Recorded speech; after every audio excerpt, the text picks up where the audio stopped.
Esther était une femme de la même nature que nous, mais pourtant elle a réussi à arrêter le massacre qui était conspiré contre son peuple. Qu'avait-elle de si particulier? Quel est le secret d'Esther? Quel est ce pouvoir divin qui lui a permis de faire cela? Restez connectés parce que on va en discuter tout à l'heure.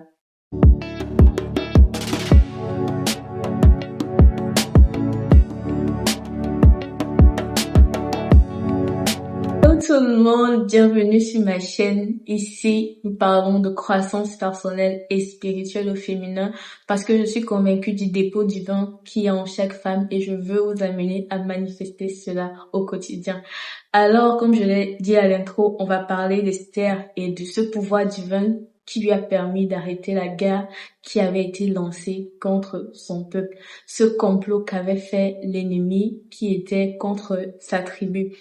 Alors déjà, il faut savoir que l'histoire d'Esther se trouve dans le livre d'Esther et ça relate l'histoire de cette femme qui a été élue reine après que la première femme du roi Assuérus, Vasthi, l'ait désobéi. Donc Esther a trouvé grâce aux yeux du roi après qu'une vague de filles se soit présentée dans le royaume pour qu'on puisse trouver la seconde femme du roi. Et je peux dire que l'onction de Dieu a fait en sorte qu'elle était déjà ointe pour être cette reine. Donc sa beauté et ses charmes ont fait que le roi a tout de suite accroché et il a choisi de faire d'elle sa reine. Voilà. Donc ensuite, il y a une guerre qui a été complotée pour détruire le peuple d'Esther parce qu'on avait dans le livre, on parle de Haman qui est l'ennemi en fait, l'ennemi principal phare et qui avait comploté cette guerre-là. Donc, ensuite, Mardochée va donc aller vers Esther et lui dit, une guerre a été complotée contre nous et nous devons faire quelque chose. Que va faire Esther? Esther ne va pas partir directement vers le roi alors qu'elle est reine. Et on sait qu'une femme, si elle a quelque chose, elle peut directement dire à son mari. Une reine peut ordonner, une reine peut commander, une reine peut juste chuchoter dans les oreilles de son mari. Et les choses se passent facilement. Mais qu'est-ce que Esther a fait? Esther a dit à Mardochée, va dire et réunir tout le peuple, notre peuple, et nous allons prier et jeûner pendant 3 jours et 3 nuits sans manger ni boire.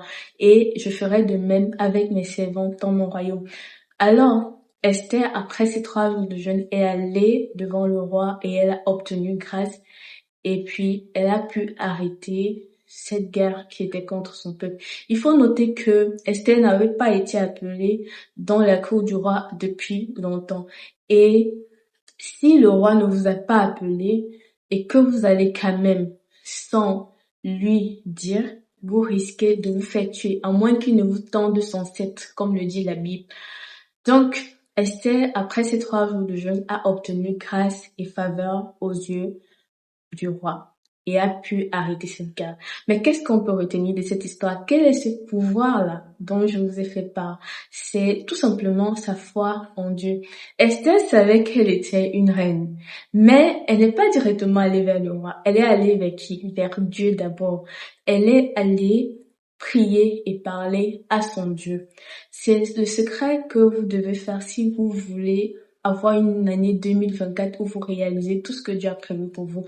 Vous devez toujours aller devant Dieu. Prier, jeûner, adorer, méditer. C'est tout ce que vous devez faire pour pouvoir accomplir ce que vous devez accomplir dans votre année. J'aime bien le son de cette chantre, de cette sœur, Deborah Lukalu, qui dit, c'est à genoux, à tes pieds. C'est là que je combats mes batailles. C'est là que je trouve ma victoire. Ça veut dire que dans chaque combat, dans chaque bataille, dans tout ce que vous devez faire, c'est à genoux aux pieds du Seigneur que vous allez trouver cette victoire avant même que le monde le voie.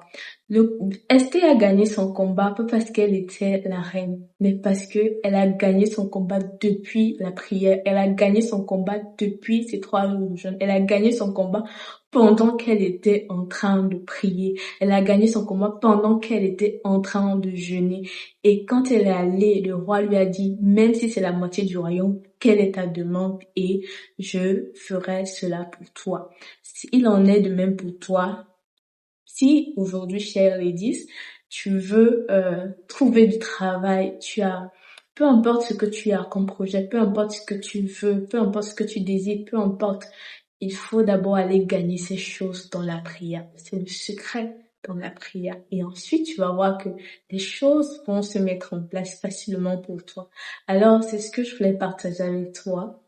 Et j'espère que cette vidéo t'a plu. N'hésite pas à partager avec d'autres femmes autour de toi pour qu'elles soient inspirées. Et on se retrouve prochaine fois, bien évidemment, pour une nouvelle vidéo d'Inspire by Younes. D'ici là, porte-toi bien.